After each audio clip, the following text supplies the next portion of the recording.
جا زندگی مدینے سے جھونکے ہوا کے لا، سبحان اللہ۔ جا زندگی مدینے سے جھونکے ہوا کے لا، شاید حضور ہم سے خفا ہیں منا کے لا۔ سبحان اللہ۔ جا زندگی مدینے سے جھونکے ہوا کے لا، شاید حضور ہم سے خفا ہیں منا کے لا۔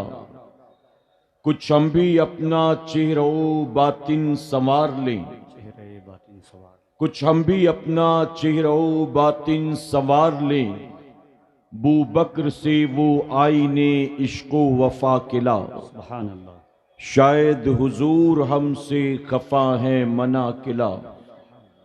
دنیا بہت ہی تنگ مسلمان پہ ہو گئی، دنیا بہت ہی تنگ مسلمان پہ ہو گئی، فاروق کے زمانے کے نقشے اٹھا کے لا۔ سبحان اللہ۔ شاید حضور ہم سے خفا ہے منا کے لا۔ محروم کر دیا ہمیں جن سے نگاہ نے، اللہ۔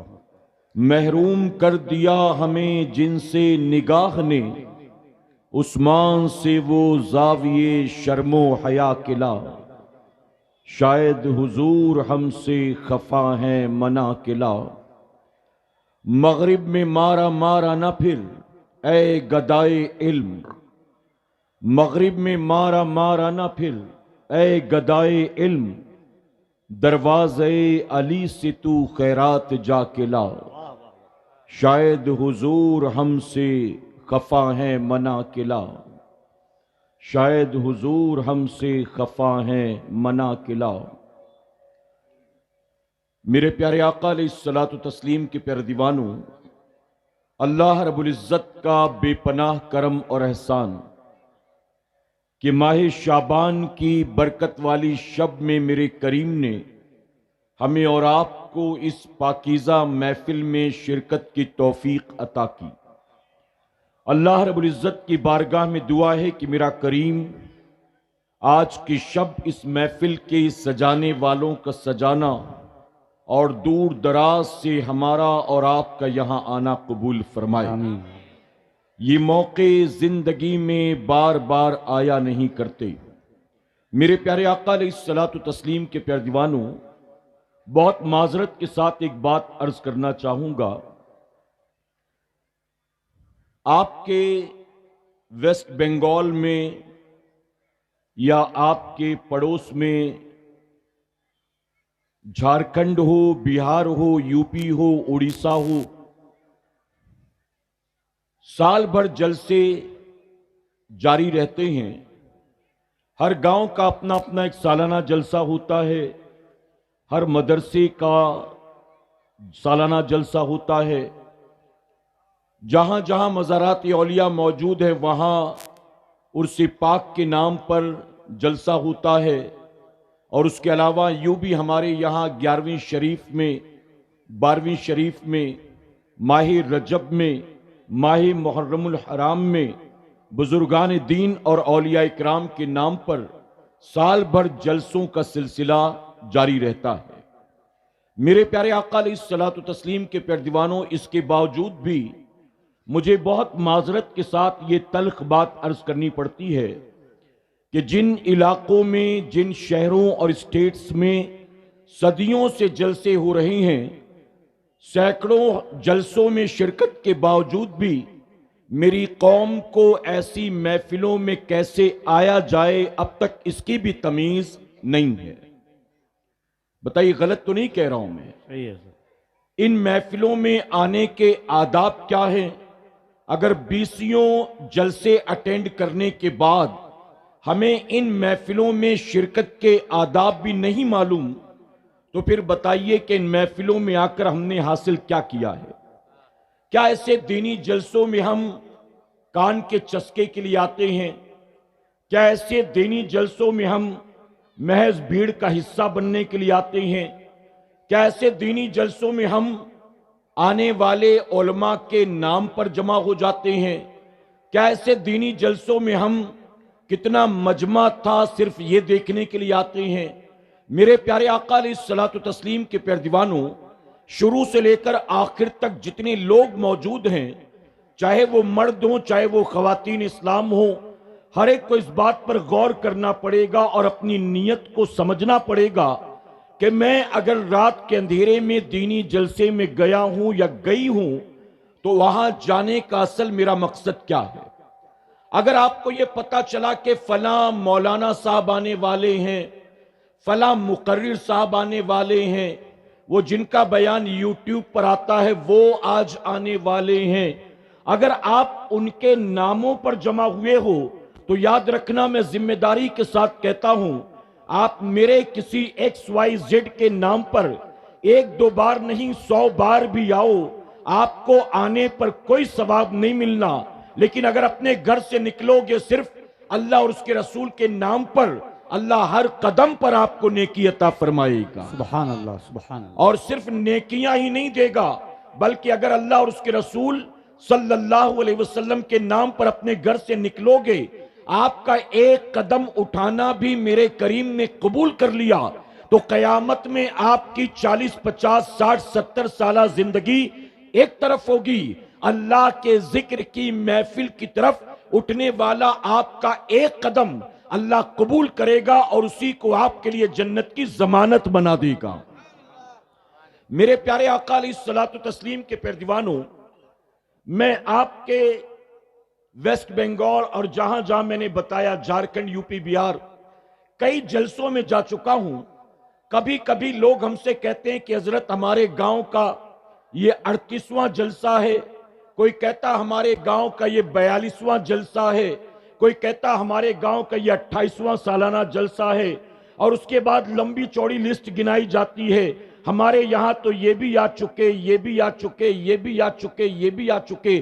میرے پیارے آقا علیہ الصلوۃ والتسلیم کے پیروانوں، اس کے بعد ہمیں عنوانات دیے جاتے ہیں، آپ کو ماں باپ پر بولنا ہے، آپ کو بیوی بچوں کے حقوق پر بولنا ہے، ہمارے یہاں طلاق بہت ہو رہا ہے، ہمارے یہاں لوگ نماز نہیں پڑھتے ہیں، ہمارے یہاں شراب دھیرے دھیرے بڑھتی چلی جا رہی ہے، نوجوان جو ہے وہ نشہ ور چیزوں کا عادی بن چکا ہے، عورتیں بے پردہ ہو چکی ہیں، آج دھیرے دھیرے لوگ دین سے دور ہوتے چلے جا رہے ہیں۔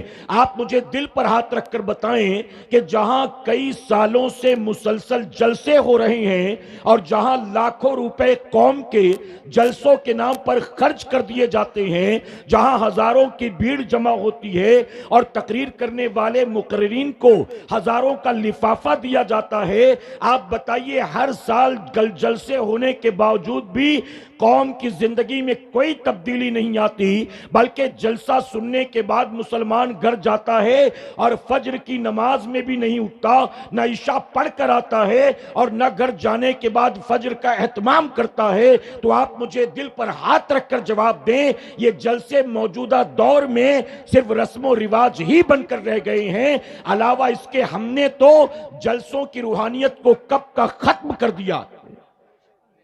غلط تو نہیں کہہ رہا ہوں میں؟ جو کمیٹی والے ہمیں بلاتے ہیں، میں آپ کے یہاں کی بات نہیں کرتا، جو کمیٹی والے ہمیں بلاتے، کہتے ہمارے دادا نے شروع کیا تھا، اس کے بعد ابا کرتے رہے، بڑے ابا کرتے رہے، پھر چاچا کرتے رہے، اور تقریباً 12-13 سال سے ہم نوجوان گاؤں کے مل کر رہے ہیں۔ جو نوجوان ہمیں دعوت دیتے ہیں اپنے گاؤں کے 48ویں جلسے میں، معذرت کے ساتھ کہنا پڑتا ہے کہ جو کمیٹی والے نوجوان ہوتے ہیں جن کے باپ دادا نے اس جلسے کی بنیاد رکھی ہوتی ہے، کمیٹی کے آدھے لڑکے تو خود داڑھی منڈے ہوتے ہیں۔ کمیٹی والے جو ہمیں بلاتے ہیں، بٹھاتے ہیں، کھلاتے ہیں، ریسیو کرتے ہیں، سروں پر ٹوپیاں نہیں ہوتی، ان کے ننگے سر ہوتے ہیں۔ آپ بتائیے کہ جو لوگ مجمع سے، لوگوں سے پبلکلی پیسہ جمع کر کے رسمی طور پر جلسے کر رہے ہیں، جب جلسے کرنے والی کمیٹی کے نوجوانوں کی زندگی میں کوئی تبدیلی نہیں آئی تو جلسے میں آنے والی قوم کی زندگی میں کیا تبدیلی آئے گی؟ غلط تو نہیں کہہ رہا ہوں میں؟ جلسے فجر کی اذان تک ہوتے ہیں، جیسے ہی گاؤں کی مسجد میں اذان کا وقت ہوگا، اسٹیج پر صلاۃ و سلام شروع ہوگا، اور اس کے بعد پھر فجر کی جماعت میں مسجد میں جا کر دیکھو، جلسے میں مجمع ہزاروں کا، اور فجر کی جماعت میں امام صاحب کے علاوہ وہی گاؤں کے 7-8 بوڑھے، وہ جو رات بھر نذرانے لٹا رہے تھے، وہ جو رات بھر ناطقواں کو فرمائشیں کر رہے تھے، وہ جو رات بھر اپنے ہاتھوں کو جھنڈا بنا کے لہرا رہے تھے، وہ جو رات بھر عاشق رسول ہونے کا دعویٰ کر رہے تھے، ان میں سے ایک بھی عاشق فجر کی نماز میں نہیں آتا۔ اے سرکار مدینہ کے پیروانوں، علماء کی موجودگی میں تلخ بات ذمہ داری کے ساتھ کہوں گا، رات بھر نبی کی نعتیں سنو اور ہاتھوں کو جھنڈا بنا کر لہراؤ، رات بھر ناطقواں پر نذرانے لٹاؤ، لیکن یاد رکھنا اگر فجر کی نماز آپ نے نہیں پڑھی تو کل قیامت میں راتوں کو نعتیں سننا آپ کے کام نہیں آئے گا۔ اس کی وجہ کہ رسول اللہ نے 1450 سال پہلے نعتوں کو آنکھوں کی ٹھنڈک نہیں فرمایا، جو سجدے چھوڑے بیٹھے ہو ان سجدوں کو رسول اللہ نے آنکھوں کی ٹھنڈک فرمایا۔ واہ واہ واہ، اس جلسے میں آنے والے، یہ بات نکلی کہاں سے؟ میں دیکھ رہا ہوں کئی نوجوان ننگے سر آ کر بیٹھے ہوئے ہیں۔ آپ بتائیے یہ تمیز ہے اس محفل میں آنے کا؟ ہم سنیوں کا تو یہ ماننا ہے کہ جہاں اللہ کے ذکر کی محفل سجتی ہے فرشتے بھی آتے ہیں اور رسول اللہ خود بھی تشریف لایا کرتے ہیں۔ بتائیے مانتے ہو کہ نہیں مانتے ہو؟ اگر آپ سے کہا جائے آپ کو کل ایم ایل اے صاحب کے ساتھ لنچ کرنا ہے، سلیپر پہن کے جاؤ گے؟ بنا برش کیے جاؤ گے؟ بنا نہائے چلے جاؤ گے؟ اپنے گھر میں جو سب سے بہترین کپڑا ہوگا وہ پہنو گے کہ نہیں پہنو گے؟ اگر کہا جائے کہ کل شام کو ایم ایل اے صاحب نے چائے کی دعوت دی ہے، پھر دیکھنا کیسے تیاری ہوگی، کیسے سجو گے سورو گے، کیسے اہتمام کرو گے۔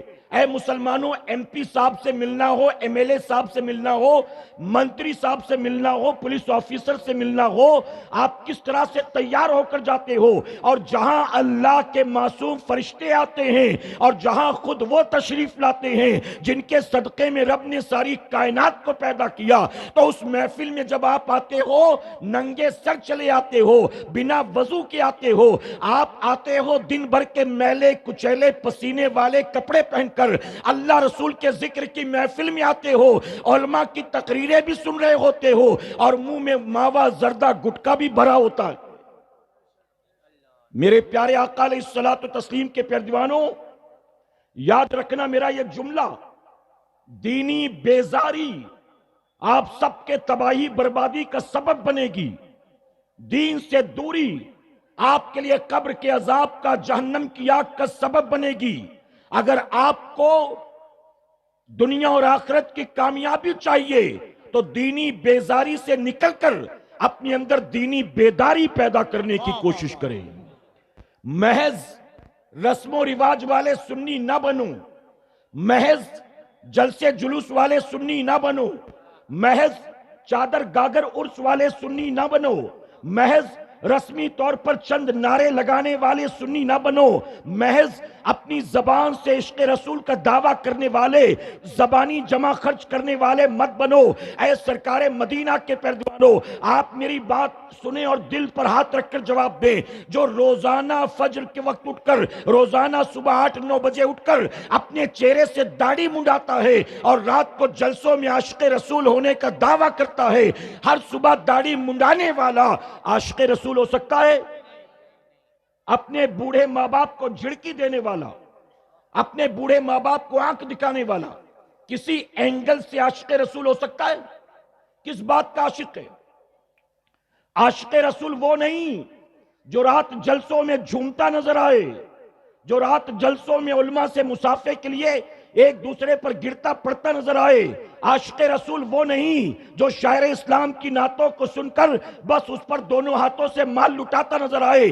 عاشق رسول حقیقت میں وہ ہوتا ہے اگر اس کی جیب میں شاعر کو دینے کے لیے مال نہیں بھی ہے، اگر اس کے جسم کے اندر نعرے لگانے کے لیے طاقت نہیں بھی ہے، تو بھی عاشق رسول وہ ہوتا ہے جس کی زندگی گزرتی ہے تو طبیعت کے مطابق نہیں گزرتی بلکہ اللہ رسول کی شریعت کے مطابق گزرتی ہے۔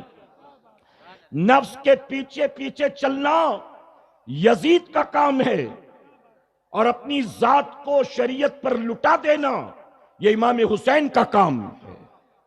میرے پیارے آقا کے پیروانوں، آپ مجھے بتائیں، آپ یہاں اس محفل میں کیا صرف کانوں کے چسکے کے لیے آتے ہیں، کانوں کی لذت کے لیے آتے ہیں، اور میں ایک بات اور عرض کرنا چاہوں گا بہت معذرت کے ساتھ، یہاں بڑے بڑے علماء موجود ہیں، میرے پیارے آقا کے پیروانوں، میرا حساب کتاب کیا ہے جانتے ہو؟ میں جو تقریر کرتا ہوں تو تقریر کیسے کرتا ہوں آپ جانتے ہو؟ اگر مجھے کہیں بلایا جاتا ہے کسی پروگرام میں ملک کے کسی کونے میں، تو میں کیلکولیشن کرتا ہوں کہ میری ٹکٹ کتنے کی آئی ہوگی، مجھے وہاں تک لے جانے میں پہنچانے میں کتنا پیسہ خرچ ہوا ہوگا، میرے کھانے پینے میں کتنا پیسہ خرچ ہوا ہوگا۔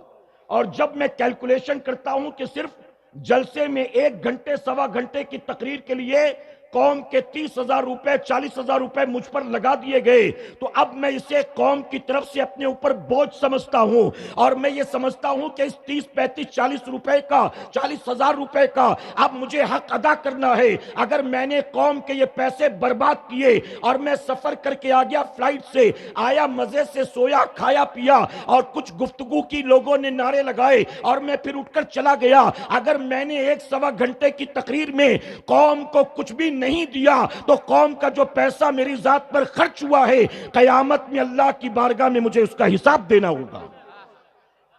میں قوم کے پیسے برباد کرنے والوں میں سے نہیں ہوں۔ آپ جانتے ہو ہماری جماعت کے ایک بہت بڑے بزرگ نے کہا تھا، اگر تم 1 گھنٹے تقریر کرتے ہو، توجہ سے سننا، اگر تم 1 گھنٹے تقریر کرتے ہو اور 1 گھنٹے کی تقریر میں 200 لوگ موجود ہیں اور اس 1 گھنٹے کی تقریر میں تم نے قوم کو کچھ نہیں دیا، تو تم نے اپنی زندگی کا 1 گھنٹہ برباد نہیں کیا، تم نے قوم کے 200 گھنٹے برباد کیے، تم نے قوم کے 200۔ جب میں ان ساری چیزوں کو ذہن میں رکھتا ہوں تو اتنا بڑا برڈن، اتنا بڑا بوجھ ہوتا ہے کہ قوم نے مجھ پر بھروسہ کر کے اپنی حلال کمائی کا محنت کا مال جو مجھ پر خرچ کیا ہے، اگر میں نے اس قوم کے پیسے کا حق ادا نہ کیا تو قیامت میں اپنے رب کو کیا جواب دوں گا؟ میرے پیارے آقا کے پیروانوں، اگر کوئی پانی ضائع کرے تو قیامت میں اسے اس کا بھی حساب دینا ہوگا۔ قوم کے پیسے کوئی برباد کرے تو کیا اللہ کی بارگاہ میں اس کا جواب نہیں دینا؟ آپ مجھے بتائیں، روٹی کھانے میں زیادہ مزہ آتا ہے کہ چٹنی کھانے میں زیادہ مزہ آتا ہے؟ سمپل سا سوال ہے، جواب دیں۔ چٹنی میں ذائقہ زیادہ ہوتا ہے کہ روٹی میں؟ جی چٹنی میں نا، روٹی میں تو کوئی ٹیسٹ ہوتا ہی نہیں ہے۔ ٹیسٹ کس میں ہوتا ہے؟ چٹنی میں۔ لیکن صحت کے لیے روٹی اچھی ہے کہ چٹنی اچھی ہے؟ جی اگر آپ روٹیاں کھائیں گے تو صحت کو کوئی نقصان ہے، لیکن روٹی چھوڑ کر صرف چٹنی کھانا شروع کر دیں تو آپ کا کیا ہوگا؟ پہلے تو آپ چٹنی کو کھاؤ گے، بعد میں کچھ مہینوں کے بعد چٹنی آپ کو کھانا شروع کر دے گی۔ بتائیے ہے کہ نہیں؟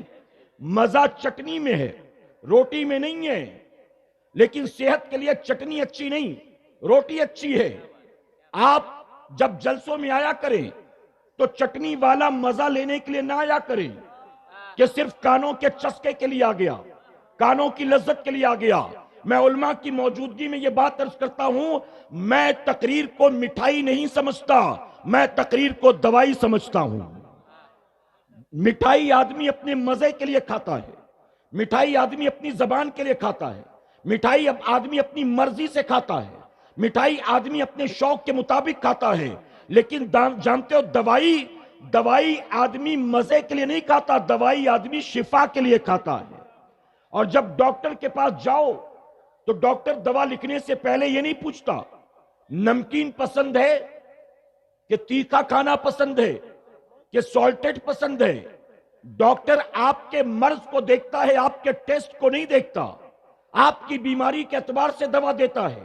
میں بھی قوم کو بیماری کے اعتبار سے دوا دیتا ہوں، میں مٹھائی لے کر نہیں آیا، میں دوائی لے کر آیا ہوں۔ اور میرے سامنے جو مجمع موجود ہوتا ہے اس مجمع کو میں اپنا فین نہیں سمجھتا، اپنا چاہنے والا نہیں سمجھتا، بلکہ جو مجمع سامنے ہوتا ہے میں اسے مریض سمجھتا ہوں۔ آپ کہیں گے ہمیں کس بات کا مرض ہے؟ ہم تو بالکل فٹ ہیں، ہم تو بالکل ایک دم ایکٹیو ہیں، ہمیں کون سی بیماری ہوئی ہے؟ اے سنیو، تمہیں ایسی بیماری ہو گئی ہے جس کا تمہیں بھی پتہ نہیں ہے۔ جیسے کرونا کال میں اگر کسی کو کرونا ہو جائے